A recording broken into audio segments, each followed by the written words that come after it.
إن الحمد لله نحمده ونستعينه ونستغفره ونؤمن به ونتوكل عليه ونعوذ بالله من شرور أنفسنا ومن سيئات أعمالنا من يهده الله فلا مضل له ومن يضلل فلا هادي له ونشهد أن لا إله إلا الله وحده لا شريك له ونشهد أن محمدا عبده ورسوله اما بعد۔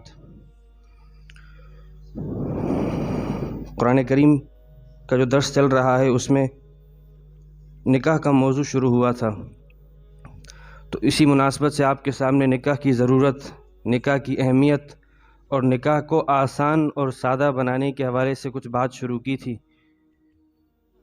اسی حوالے سے بہتر یہی ہے کہ میں آپ کے سامنے اللہ کے نبی صلی اللہ تعالیٰ علیہ وآلہ وسلم کے ارشادات براہ راست رکھ دوں کہ اللہ کے نبی صلی اللہ تعالیٰ علیہ وآلہ وسلم نے کس طریقے سے نکاح کو عام، سادہ اور اپنی جو ضرورت ہے، جو خواہش ہے، اسے پورا کرنے کے لیے حلال ذریعے کی ترویج کے لیے ترغیب دی۔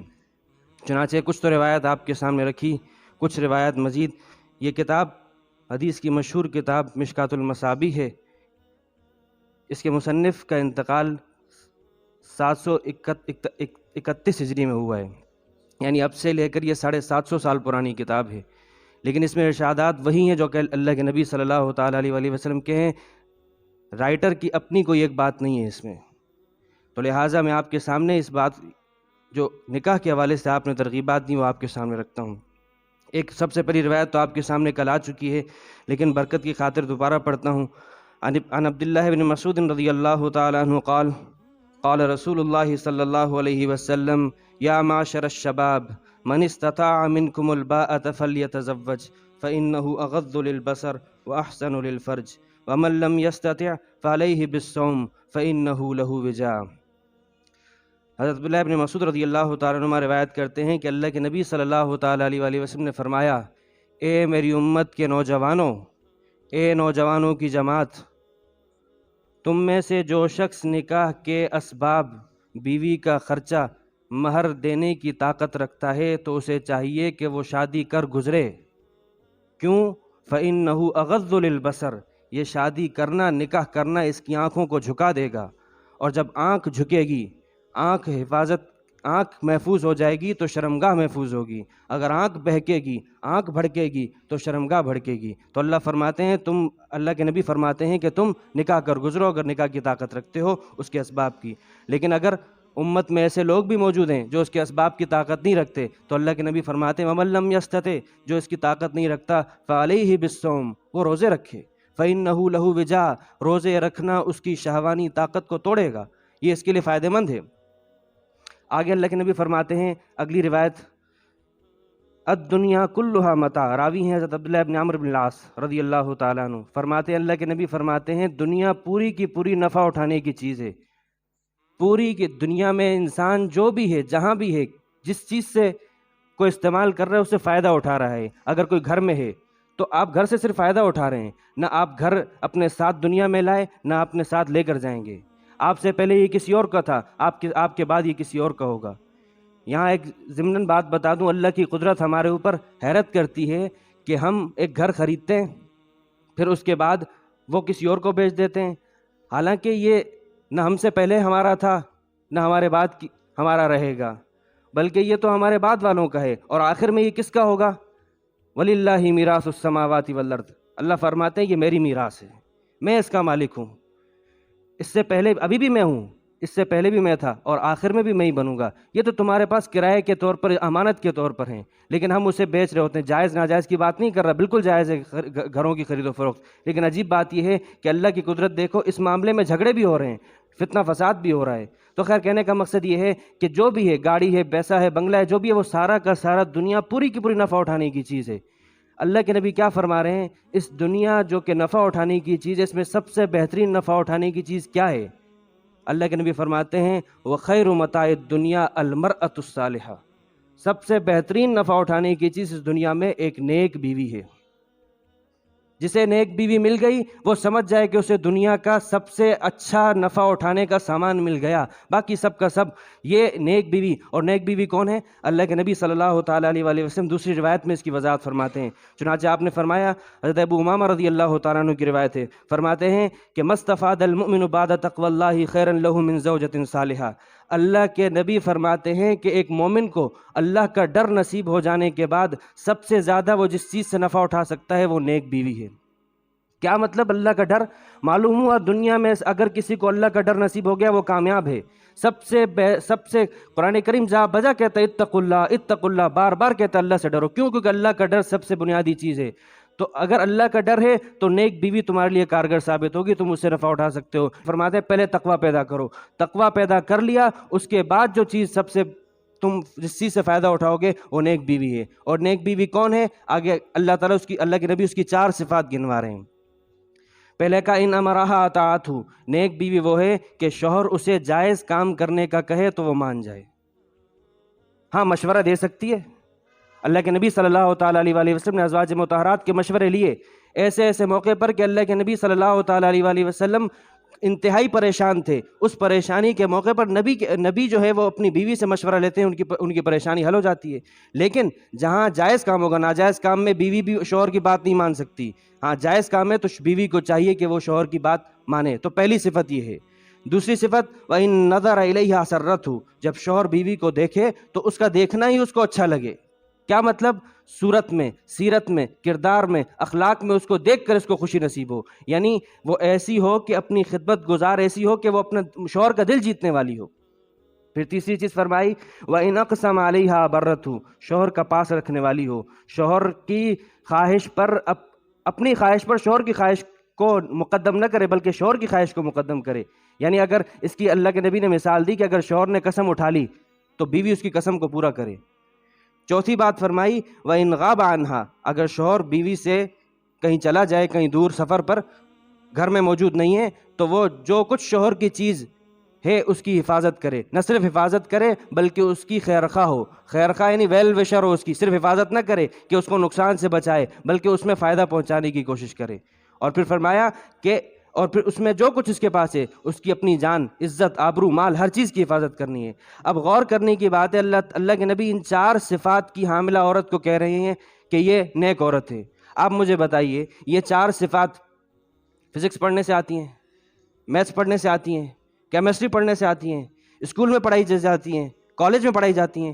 کہاں سکھائی جائیں گی یہ 4 صفات؟ یہ 4 صفات اللہ کے نبی صلی اللہ تعالیٰ علیہ وآلہ وسلم کی سیرت سے حاصل ہوں گی، اور اس چیز سے حاصل ہوں گی کہ بچی عورت وہ اپنے والدین کو دیکھے۔ چنانچہ آپ نے فرمایا کہ تزوج الولود الودود، تم اللہ کے نبی کرائٹیریا بتا رہے ہیں کہ تم کس عورت سے نکاح کرو، اس عورت سے نکاح کرو جس کے اندر 2 خصوصیات ہوں، ایک تو ودود ہو، خوب محبت دینے والی ہو، دوسرا الولود، بچے زیادہ جننے والی ہو۔ ہمیں کیسے پتا؟ ایسے پتا چلے گا کہ آپ اس کی ماں کو دیکھو کہ اس کی ماں کا اپنے شوہر کے ساتھ، اس کے باپ کے ساتھ کیا تعلق ہے، اس کو دیکھ کے پتہ چل جائے گا۔ اور اس کے بچوں کو دیکھ کر، تو اللہ کے نبی وجہ کیا فرماتے ہیں؟ فَإِنِّي مُكَاثِرٌ بِكُمُ الْأُمَمَ، اگر تمہارے بچے زیادہ ہوں گے تو کل قیامت کے دن میں دیگر امتوں پر میں فخر کروں گا کہ اللہ نے مجھے اتنی بڑی امت دی کہ دیگر امتوں کو جتنی امت ان کے افراد اتنے نہیں ہوئے۔ تو اللہ کے نبی صلی اللہ تعالیٰ علیہ وآلہ وسلم نے نکاح کو، اور پھر کیا فرمایا؟ اذا تزوج العبد فقد استكمل نصف الدین، جب ایک مومن نکاح کر لیتا ہے، نکاح کرنے سے اس کا آدھا ایمان، آدھا دین مکمل ہو جاتا ہے۔ اب بقیہ آدھے کی فکر کرے۔ کیا مطلب؟ دوسری روایت میں آپ نے فرمایا کہ جو شخص مجھے 2 چیزوں کی ضمانت دے میں اسے جنت کی ضمانت دیتا ہوں۔ من یضمن لی ما بین لحییہ وما بین فخذیہ ضمنت لہ الجنہ، جو شخص مجھے 2 چیزوں کی ضمانت دے کہ جو اس کے 2 جبڑوں کے بیچ میں اور جو اس کے 2 رانوں کے بیچ میں، یعنی شرمگاہ کی اور زبان کی حفاظت کی ضمانت دے دے تو میں اسے جنت کی ضمانت دیتا ہوں۔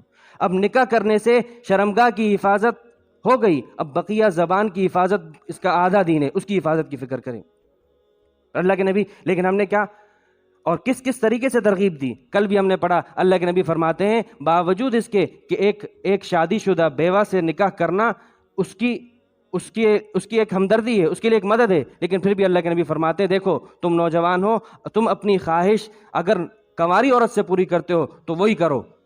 چنانچہ آپ نے فرمایا علیکم بالابکار، تمہارے اوپر لازم ہے کہ تم کنواری عورتوں سے شادی کرو. کیوں؟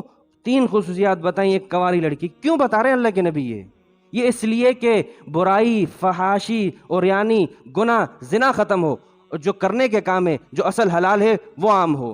کیا 3 خصوصیات؟ فَإِنَّهُنَّ أَعْذَبُ وَأَفْوَاهًا، جو کنواری لڑکی ہوگی وہ منہ کی میٹھی ہوگی.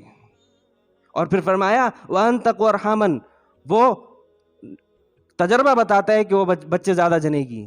پھر فرمایا وَأَرْضَىٰ بِالْيَسِيرِ، تھوڑے پر راضی ہو جائے گی، کیونکہ اس سے پہلے اس نے کسی اور شوہر کو تو دیکھا نہیں. دیکھا ہوتا تو ہو سکتا ہے اس کے اچھے حالات کو دیکھتے ہوئے تمہارے ساتھ میں حالات اچھے نہیں ہیں تو اس پر راضی نہ رہے. لیکن آج معاملہ یہ ہے کہ آج کی کنواری بچیاں، ان کے اندر یہ خصوصیات نہیں پائی جا رہی ہیں. کیوں؟ کیونکہ ہم نے ان کی تربیت ہی نہیں کی. یہ جو پچھلی حدیث ہم نے پڑھی کہ اللہ کے نبی فرماتے ہیں کہ نیک عورت کی خصوصیات 4 ہیں، تو یہ نیک عورت کی خصوصیات 4 یہ کون پیدا کرے گا؟ یہ والدین کا کام ہے، یہ والدین کی ذمہ داری ہے. قرآن کریم کیا کہتا ہے؟ بلکہ حدیث میں آیا، اب اللہ کے نبی صلی اللہ تعالیٰ علیہ وسلم فرماتے ہیں کہ فی التوراۃ مکتوب، تورات میں یہ بات لکھی ہوئی ہے، من بلغت ابنتہ 12 سنۃ ولم یزوجھا فاصابت اثما، جس شخص کی بچی 12 سال کو پہنچ گئی اور اس نے اس کا نکاح نہیں کروایا اور اس بچی نے گناہ کر دیا، تو فرمایا فاثم ذلک علیہ، اس گناہ کی ذمہ داری، سارا وبال اس باپ کے اوپر ہوگا. قرآن آگے ایک دوسری روایت میں آپ نے فرمایا کہ حضرت ابن عباس روایت کرتے ہیں، آپ علیہ السلام نے فرمایا من ولد لہ ولد، جس کے ہاں بچہ پیدا ہو، بچہ یا بچی، تو پہلا کام کیا کرنا ہے؟ فلیحسن اسمہ، اس کا نام اچھا رکھے، وہ ادب ہو، اس کے ادب سکھائے، زندگی گزارنے کے طریقے سکھائے، جو اسے آگے ایک گھرداری، حبداری سکھائے. اور فَإِذَا بَلَغَ، جب بالغ ہو جائے، فَلْيُزَوِّجْهُ فَإِن بَلَغَ وَلَمْ يُزَوِّجْهُ فَأَصَابَ إِثْمًا فَإِنَّمَا إِثْمُهُ عَلَىٰ أَبِيهِ، اگر بالغ ہو گئی، گناہ کر دیا، ایسی صورت میں سارا وبال باپ کے اوپر ہے. اللہ کے نبی نے ترغیب دی، تم باکرہ عورت سے یعنی کنواری عورتوں سے شادی کرو. ہم نے کل حدیث پڑھی، حضرت جابر رضی اللہ تعالیٰ سے آپ نے پوچھا، وہ جب بتاتے ہیں کہ میں نے نکاح کیا، آپ پوچھتے ہیں تم نے کس سے نکاح کیا؟ وہ فرماتے ہیں میں نے ایک شادی شدہ سے نکاح کیا. آپ نے فرمایا تم نے کنواری سے کیوں نہیں کیا؟ ترغیب دے رہے ہیں. تلاعبک و تلاعبھا، وہ تم سے کھیلتی، تم اس سے کھیلتے. کیوں؟ تمہیں حلال وسعت کے ساتھ مل جائے، تم حرام کی طرف جاؤ بھی نہیں. وہ تو ان کی مجبوری تھی، ان کی بچیاں چھوٹے، ان کی بہنیں چھوٹی تھیں، ان کی تربیت کے لیے انہوں نے ایک بیوہ عورت سے شادی کی تھی. لیکن اس کے بعد اللہ کے نبی صلی اللہ علیہ وسلم ان کو سراہا. اور پھر اسی بات کو ایک اور آپ کے سامنے کتاب الجہاد کی ایک روایت ہے، اللہ کے نبی فرماتے ہیں کل شیء یلہو بہ الرجل فہو باطل، مرد جن چیزوں سے اپنی دل لگی کے اسباب دل لگی کرتا ہے وہ ساری کی ساری ضائع ہیں، کوئی فائدہ نہیں ہوگا اسے سوائے 3 چیزوں کے. ایک رمیہ بقوسہ اور تادیبہ بفرسہ. 2 کام کیا؟ مجاہد بننے کے لیے ایسی تربیت جسمانی ہو کہ آپ کے اس زمانے کے اعتبار سے اللہ کے نبی نے فرمایا تیر کمان چلانا سیکھے اور گھڑ سواری سیکھے. یہ 2 چیزیں ایسی ہیں کہ اس کو جہاد کا موقع آنے پر اس کی جسمانی طاقت، اس کی ذہنی طاقت ہر ایک کے لیے مفید ثابت ہوگی. اور تیسری چیز آپ نے کیا فرمائی؟